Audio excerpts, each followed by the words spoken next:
आपका स्त्री शरीर है। स्त्री शरीर में यदि कोई किसी भी तरह की काम जनित हरकत करता है तो उसको बर्दाश्त करने की जरूरत नहीं है। हमारे सरकारी कानून हैं, उन कानूनों का सहारा लीजिए और बचिए। पहली हरकत में ही उसको दंड देने का विधान कीजिए, दूसरा कदम बढ़ाने की कोशिश ना होने पावे। ये अध्यात्म को समझिए। अध्यात्म का आंतरिक विषय अलग है और बाह्य विषय अलग है। व्यवहार का विषय, जैसे आपका स्त्री शरीर है और आपको कोई छेड़ रहा है, आप कह दो क्षमा, तो दूसरी बार पकड़ लेगा वो आपको। और कानून इस समय भारत की स्त्रियों के प्रति बहुत सपोर्ट में है, बहुत सपोर्ट में है। बहुत सुंदर सुंदर कानून बने, दुरुपयोग न करें। लेकिन अपने प्रति अगर कोई ऐसा अक्षम्य अपराध करने की सोचे तो उसको रास्ता ना दे, क्योंकि आजकल राक्षसी बुद्धि बढ़ रही है, बच्चियों के प्रति बड़ा क्रूर स्वभाव बन रहा है। हाँ, तो हमारा बिल्कुल पहले कदम में ही, पहली दृष्टि में ही आप तुरंत कानून का सहारा लो और उनको दंड दिलवाओ। ये ऐसे लोग क्षमा के पात्र नहीं होते। एक डर सा बन जाता है महाराज जी कि हमारे परिवार को कोई विक्षेप ना कर दे या ऐसा जो होगा देखा जाएगा। भगवान है, सबके सोचने मात्र से थोड़ी हो जाता है। अगर नाश लिखा होगा तो नाश हो जाएगा। ऐसे कैसे तुम नाश करो? तुम ब्रह्मा हो क्या?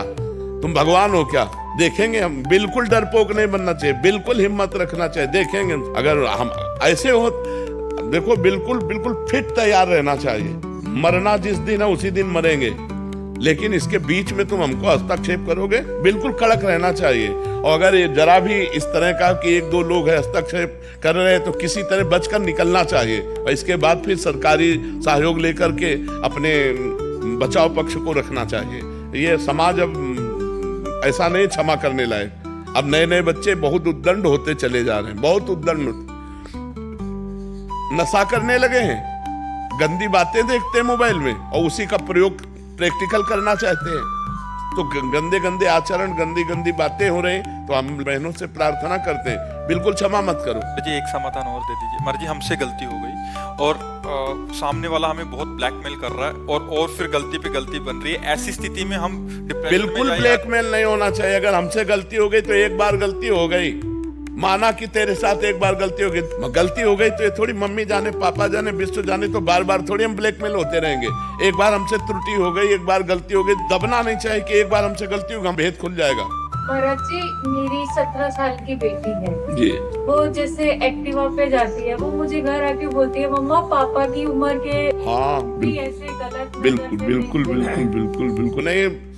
आजकल उम्र करने सबकी बुद्धि भ्रष्ट है। जो भगवान से बिलग है, जो धर्म से बिलग है, जो अध्यात्म से बिलग है, भरोसे लायक नहीं 80 वर्ष का भी। इसलिए आज का जो समय है, अध्यात्म से जो जुड़ा नहीं है, जो अध्यात्म से जुड़ा नहीं, अध्यात्म से जुड़ा है तो देखो ये बच्चा है, ये रो के कह रहा मेरे से गलती, गंदी बातें अंदर आती। अध्यात्म से जुड़ा है तो सभा में छोटा बच्चा है, कह रहा मेरे अंदर गंदी बातें आती है। और अध्यात्म से ना जुड़ा हो तो इतनी बात कैसे कह सकता है? अध्यात्म के बिना जुड़े पशुता नहीं जाती, आसुरी प्रवृत्ति नहीं जाती।